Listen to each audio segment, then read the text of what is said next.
Basically colour mehndi किंवा colour mehndi डाय किंवा brown black कलरची मेहंदी मार्केटमध्ये बऱ्याच साऱ्या कंपन्यांमध्ये अवेलेबल आहे.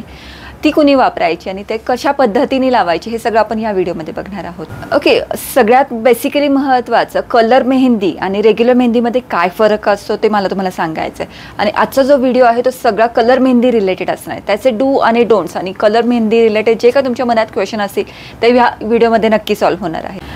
बरेच सारे ब्रँडची नावं तुम्हाला माहिती असणार आहेत, पण एक प्रामाणिक प्रयत्न आहे की त्या मेहंदी कशा वापरायच्या, त्याचे डू आणि डोंट्स हे तुमच्यापर्यंत पोहोचवण्याचा. तर बघूयात माहुरी. माहुरी हे एक ब्रँड आहे. ह्याच्यामध्ये ब्लॅक, ब्राऊन आणि बर्गंडी असे शेड्स येतात कलर मेहंदीमध्ये. ओके, दुसरी येते निशा मेहंदी. निशा मेहंदीमध्ये म्हणजे हे सगळे प्रकार आहेत कलर मेहंदीचे. याच्यातही ब्लॅक, ब्राऊन आणि बर्गंडी शेड्स येतो. ओके, देन त्याच्यानंतर आहे प्रेम दुल्हन नावाचे आता सिरीज मार्केटमध्ये अवेलेबल आहे. याच्यात पण ब्लॅक, ब्राऊन कलर्स येतात. ओके, तिसरं म्हणजे मेघा नावाचे एक ब्रँड मेहंदीमध्ये मार्केटमध्ये अवेलेबल आहे. हेही कलर मेहंदीचे ऑप्शन्स आहेत, black, brown, dark brown. Okay, सगळ्यात पहिला प्रश्न की ब्राऊन कलर कुणासाठी, ब्लॅक कलर कुणासाठी? ज्यांचा केसांचा नॅचरल टोन ब्लॅकमध्ये आहे त्यांनी ब्लॅक वापरायचं, ज्यांच्या केसांचा नॅचरल टोन ब्राऊनमध्ये आहे त्यांनी ब्राऊन वापरायचं, आणि ज्यांचा केसांचा टोन ब्लॅक ब्राऊनमध्ये आहे तर त्यांनी हे दोन्ही मिक्स करून वापरायचे असं. तर हे बेसिकली कलर मेहंदीचे पाऊच येतात, छोटे छोटे पाऊच येतात. मेहंदीच आहे पण ह्याचे क्वेश्चन्स मी पुढे सॉल्व्ह करणारच आहे. हे आपल्याला पाण्यात मिक्स करायचे. प्रत्येक मेहंदीच्या मागे इन्स्ट्रक्शन दिलेले असतात. ते गरम पाण्यात मिक्स करायचे का गार पाण्यात मिक्स करायचे, इन्स्टंट वापरायचे.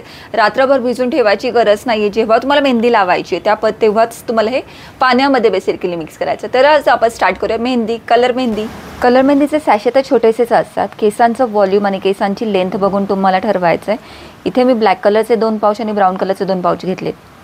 अजून एक स्मार्ट टिप, इथे तुम्ही रेग्युलर मेहंदीमध्ये पण हा ब्लॅक कलर मिक्स करू शकताय बरं का. पुढचा महत्त्वाचा प्रश्न की गरम पाणी वापरायचं का गार पाणी वापरायचं, हे डिपेंड करतं ब्रँडवरती, पण मोस्ट ऑफ द रेग्युलर गार पाणीच वापरायचं आहे. हे इन्स्टंट मिक्स करायचं. हे तुम्हाला रात्रभर भिजत नाही ठेवायची. 10 ग्रॅम मेहंदीला 50 ml पाणी. ओके, सगळ्यात पहिला बेसिक प्रश्न आहे कलर मेहंदी म्हणजे नक्की काय? आपली जी नॅचरल मेहंदी येते त्याच्यात कलर डायज ॲड केले की त्याला कलर मेहंदी म्हणतात. ओके, त्याच्यात ब्लॅक, डार्क ब्राऊन, थोडंसं बर्गंडी ब्राऊन किंवा ब्राऊन, नॅचरल ब्राऊन असे बरेच सारे कलर्स येतात. पण कॉमनली जे आपण वापरतो ब्लॅक, डार्क ब्राऊन आणि नॅचरल ब्राऊन कलर. ओके, तर मी हे इथे आता दोन्ही कलर मिक्स केले, मी तुमच्यासमोर मिक्स केलं आहे.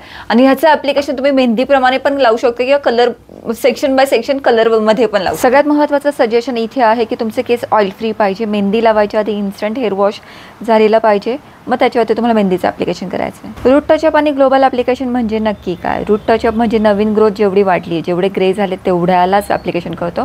ग्लोबल ॲप्लिकेशन म्हणजे संपूर्ण केसांना, म्हणजे स्कॅल्पपासून ते एंडपर्यंतच्या संपूर्ण केसांना आपण मेहंदी लावतो, त्याला ग्लोबल ॲप्लिकेशन म्हणतात. कलर हिना नक्की कोणी लावायची? ज्यांना कलरची ॲलर्जी आहे, म्हणजे रेग्युलर कलरची ॲलर्जी आहे, मेटॅलिक डायजची ॲलर्जी आहे, त्यांच्यासाठी कलर मेहंदी हा ऑप्शन नक्कीच चांगला आहे. दुसरं सगळ्यात महत्त्वाचं म्हणजे नॅचरल रेग्युलर मेहंदी लावल्यानंतरचा जो ऑरेंज कलर येतो तो बऱ्याच जणांना आवडत नाही, तर तुमच्यासाठी कलर मेहंदी हा ऑप्शन नक्कीच चांगला आहे. जनरली ग्रे कव्हरेज असेल तर आपण 1 तास थांबतो, तर 1 तास हे वेटिंग टायमिंग आहे. 1 तासानंतर आपल्याला नॉर्मल वॉटरनी वॉश करायचं आहे, प्रॉपरली वॉश करायचं. मेहंदी सगळी निघाली पाहिजे, त्याला रिन्स म्हणतात. हवं तर तुम्ही याच्यानंतर कंडिशनर करू शकता. 5 मिनटं कंडिशनर ठेवून तुम्ही वॉश करा. त्याच्यानंतर टॉवेल ड्राय करा.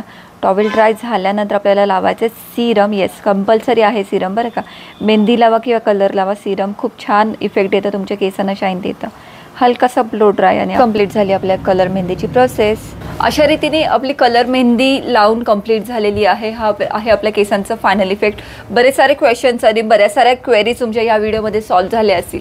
तुम्ही कोणता कलर मेहंदीचा ब्रँड वापरता मला ऐकायला आवडेल. नक्की कमेंट बॉक्समध्ये कमेंट करा. असे खूप सारे इन्फॉर्मेटिव्ह व्हिडिओ बघण्यासाठी माझ्या चॅनलला नक्की फॉलो करा. भेटूयात असंच चांगल्या इन्फॉर्मेशन टिप्स घेऊन पुढच्या व्हिडिओमध्ये. तोपर्यंत काळजी घ्या, मजेत राहा. Thank you so much.